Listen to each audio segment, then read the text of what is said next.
ನಮಸ್ಕಾರ ಸ್ನೇಹಿತರೆ, ತಮ್ಮೆಲ್ಲರಿಗೂ SRG5 ಯೂಟ್ಯೂಬ್ ಚಾನಲ್ಗೆ ಸ್ವಾಗತ. ನಾನು ನಿಮ್ಮ ಅಕ್ಬರ್ ಮೀರಣ್ಣಕ್ಕೆ ಮಾತಾಡೋದು. ಏನಪ್ಪ ಅಂತಂದರೆ ಇವತ್ತೊಂದು ಸಮಾಚಾರ ಸ್ನೇಹಿತರೆ. ಕಳೆದ ಒಂದು 20 ದಿನದಿಂದ ಸೋನಮ್ ವಾಂಗ್ಚುಕರ ಅವರ ಒಂದು ಸತ್ಯಾಗ್ರಹವನ್ನು ನೋಡ್ತಾ ಇದ್ದೀವಿ ನಾವು, ಉಪವಾಸ ಸತ್ಯಾಗ್ರಹನ. ಈ ಉಪವಾಸ ಸತ್ಯಾಗ್ರಹ ಇದೆಯಲ್ಲ, ನಮ್ಮ ಮಹಾತ್ಮ ಗಾಂಧೀಜಿಯವರು ಹಾಕಿಕೊಟ್ಟಂಥ ಒಂದು ಬೇಸ್ ಇದು. ಮಹಾತ್ಮ ಗಾಂಧೀಜಿಯವರು ಉಪವಾಸ ಸತ್ಯಾಗ್ರಹ ಮಾಡೋದ್ರಿಂದ ನಮ್ಮ ದೇಶಕ್ಕೆ ಸ್ವಾತಂತ್ರ್ಯ ಸಿಕ್ತು.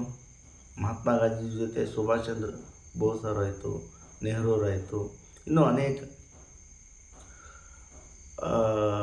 ಒಂದು ಸ್ವಾತಂತ್ರ್ಯ ಚಳವಳಿ ಧುಮುಕಿದ್ರು. ಎಷ್ಟು ರಕ್ತಪಾತಗಳಾಯಿತು, ನಮ್ಮ ದೇಶಕ್ಕೆ ಸ್ವಾತಂತ್ರ್ಯ ಸಿಕ್ತು ಸ್ನೇಹಿತರೆ. ಮಹಾತ್ಮ ಗಾಂಧೀಜಿಯವರು ಸತ್ಯಾಗ್ರಹ ಹೊರಟ್ರಪ್ಪ ಅಂತಂದರೆ ಬ್ರಿಟಿಷರಿಗೆ ನಡುಕು ಹುಟ್ಟಿತ್ತು. ಅಷ್ಟು ಪವರು ಈ ಉಪವಾಸ ಸತ್ಯಾಗ್ರಹಕ್ಕಿದೆ. ಅಂಥ ಶತ್ರು ಸಹಿತ ಅದ್ರ ಮುಂದೆ ತಲೆಬಾಗ್ತಾನೆ. ಸಣ್ಣ ಸ್ನೇಹಿತರೆ, ಮತ್ತು ನೋಡಿ, ಈ ಉಪವಾಸ ಸತ್ಯಾಗ್ರಹ ನಮ್ಮ ಅಣ್ಣಾ ಹಜಾರೆಯವರು ಕೂಡ ಮಾಡಿದರು. ಅಣ್ಣಾ ಹಜಾರೆಯವರು ಮಾಡಿದಾಗ ಅಂದಿನ ಪ್ರಧಾನಮಂತ್ರಿಯವರಾದ ಮನಮೋಹನ್ ಸಿಂಗ್ ಅವರು ತಮ್ಮ ಮಂತ್ರಿಮಂಡಲವನ್ನು ಕಳಿಸ್ತಾರೆ, ಅಲ್ಲಿಗೆ ತಮ್ಮ ಅಧಿಕಾರಿಗಳನ್ನು ಕಳಿಸ್ತಾರೆ. ಏನು ಸಮಸ್ಯೆ, ಅವ್ರು ಏನು ಬೇಡಿಕೆ ಏನಿದೆ. ಯಾಕಂದರೆ ನಿಮ್ಗೆ ಗೊತ್ತೇ ಇದೆ, ಅಣ್ಣಾ ಹಜಾರೆಯವರು ಭ್ರಷ್ಟಾಚಾರದ ವಿರುದ್ಧ ಅವರು ಉಪವಾಸ ಸತ್ಯಾಗ್ರಹ ಮಾಡಿದರು. ಆವಾಗ ಮನಮೋಹನ್ ಸಿಂಗ್ ಅವರ ಮಂತ್ರಿಮಂಡಲ ಅಲ್ಲಿ ಹೋಗುತ್ತೆ, ಅಧಿಕಾರಿಗಳು ಅಲ್ಲಿ ಹೋಗ್ತಾರೆ. ಅವರ ಬೇಡಿಕೆ ಏನಿದೆ ಕೇಳಿಬಿಟ್ಟು ಮನಮೋಹನ್ ಸಿಂಗ್ ಅವರು ಹೇಳ್ತಾರೆ, ಅದನ್ನು ಸರಿಪಡಿಸ್ತೀವಿ ಅಂತಂದು ಮನಮೋಹನ್ ಸಿಂಗ್ ಅವರ ಸತ್ಯಾಗ್ರಹವನ್ನು ಅಲ್ಲಿಗೆ ಅವರು ಸಮಾಪ್ತಿಗೊಳಿಸ್ತಾರೆ. ಅಣ್ಣಾ ಹಜಾರೆಯವರು. ಮತ್ತು ನಾವು ಇತಿಹಾಸ ನೋಡ್ಕೊತ ಹೋದರೆ ತುಂಬ ಇದ್ದಾವೆ, ಉಪವಾಸ ಸತ್ಯಾಗ್ರಹದಿಂದ ಏನೆಲ್ಲ ಜನಸಾಮಾನ್ಯರಿಗೆ ಅನುಕೂಲ ಆಯಿತು ಅನ್ನೋದು. ಇನ್ನೊಂದು ನೋಡೋಕೆ ಹೋದರೆ 1984ರಲ್ಲಿ ಇದೇ ನಮ್ಮ ಸೋನಮ್ ವಾಂಗ್ಚುಕ್ ತಂದೆ. ಅವರು ಏನಪ್ಪ ಅಂತಂದ್ರೆ ಲಡಾಖ್ನಲ್ಲಿರೋ ಲೆಹನ್ ಅಂತ ಪ್ರದೇಶ ಅದು. ಅಲ್ಲಿ ಬುಡಕಟ್ಟು ಜನಾಂಗವರು ತುಂಬ ಇದ್ದಾರೆ.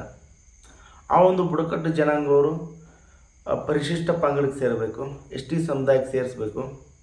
ST ಸಮುದಾಯಕ್ಕೆ ಬರುವಂಥ ಸೌಲಭ್ಯಗಳು, ಅನುಕೂಲಗಳು ಅವರಿಗೂ ಸಿಗಬೇಕು. ಯಾಕಂದರೆ ಅವರು ತುಂಬ ಏನಂತಾರಲ್ಲ, ತುಂಬ ಹಿಂದುಳಿದ ಸಮಾಜ ಅದು. ಅದಕ್ಕೆ ಒಂದು ಪರಿಶಿಷ್ಟ ಪಂಗಡವಂತ ಅನುಕೂಲಗಳು ಏನು ಸಿಗ್ತಾವೆ ಅವ್ರಿಗೆ ಸಿಗಬೇಕಂತಂದು ST ಸಮುದಾಯಕ್ಕೆ ಅವ್ರನ್ನ ಸೇರಿಸ್ಬೇಕಂತಂದು ಉಪವಾಸ ಸತ್ಯಾಗ್ರಹ ಮಾಡಿದರು. ಸೋನಮ್ ವಾಂಗ್ಚುಕ್ ಅವರ ತಂದೆಯಾದ ಸೋನಮ್ ವಾಂಗ್ಯಾಲ್ ಅವರು ಸತತ 5 ದಿನ ಮಾಡ್ತಾರೆ ಸ್ನೇಹಿತರೆ. 5 ದಿನ ಮಾಡ್ಬೇಕಾದ್ರೆ 5ನೇ ದಿನಕ್ಕೆ ಅಂದಿನ ಪ್ರಧಾನಮಂತ್ರಿ ಆದಂಥ ಇಂದಿರಾ ಗಾಂಧಿಯವರು ಸರಿಸುಮಾರು 900 ಕಿಲೋಮೀಟರ್ ಪ್ರಯಾಣ ಬೆಳೆಸ್ತಾರೆ. ಪ್ರಯಾಣ ಬೆಳೆಸಿ ಅವರ ಒಂದು ಬೇಡಿಕೆ ಏನಿದೆ ಅದನ್ನೆಲ್ಲ ಆಲಿಸಿ, ನಾವು ಆ ಬೇಡಿಕೆಯನ್ನು ಈಡೇರಿಸ್ತೀವಿ ಅಂತಂದು ನೀವು ಉಪವಾಸ ಸತ್ಯಾಗ್ರಹ ಬಿಡಿ ಅಂತಂದು ಅವ್ರ ಕೈಯಾರರಿಗೆ ಜ್ಯೂಸ್ ಕೊಡ್ತಾರೆ.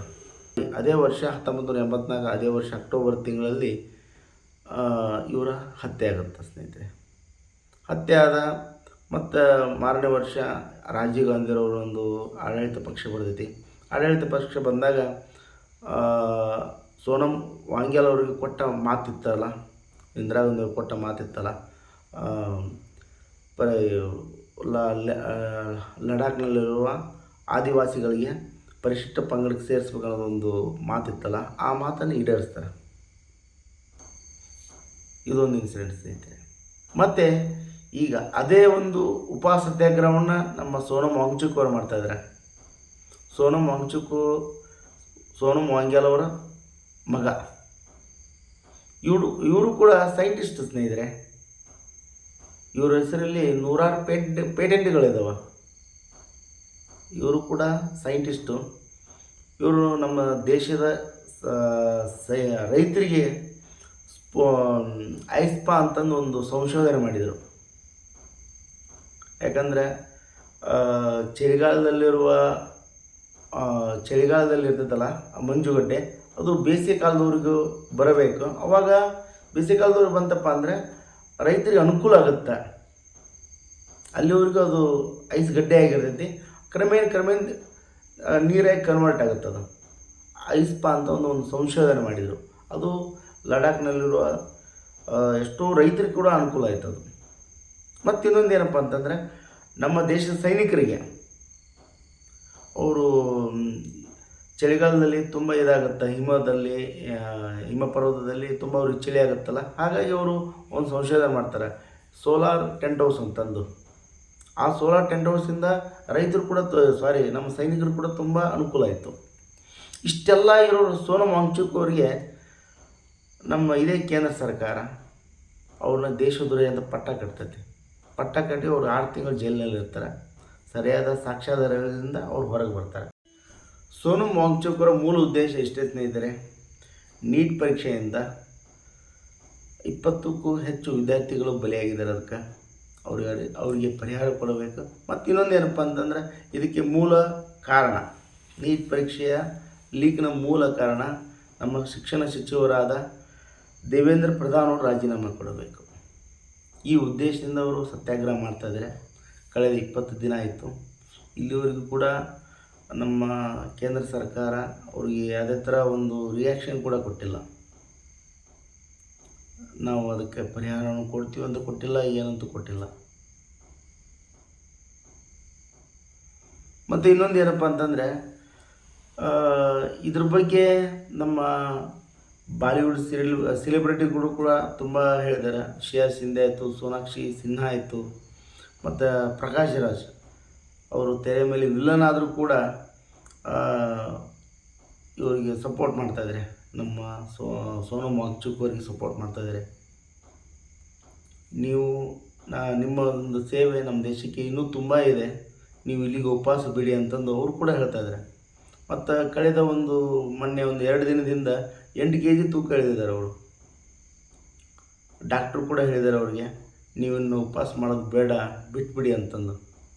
ಆದರೂ ಕೂಡ ಸೋನಮ್ ವಾಂಗ್ಚುಕ್ ಅವರು ಬಿಡ್ತಾ ಇಲ್ಲ, ಉಪವಾಸ ಸತ್ಯಾಗ್ರಹವನ್ನು ಮುಂದುವರಿಸ್ತಾ ಇದ್ದಾರೆ.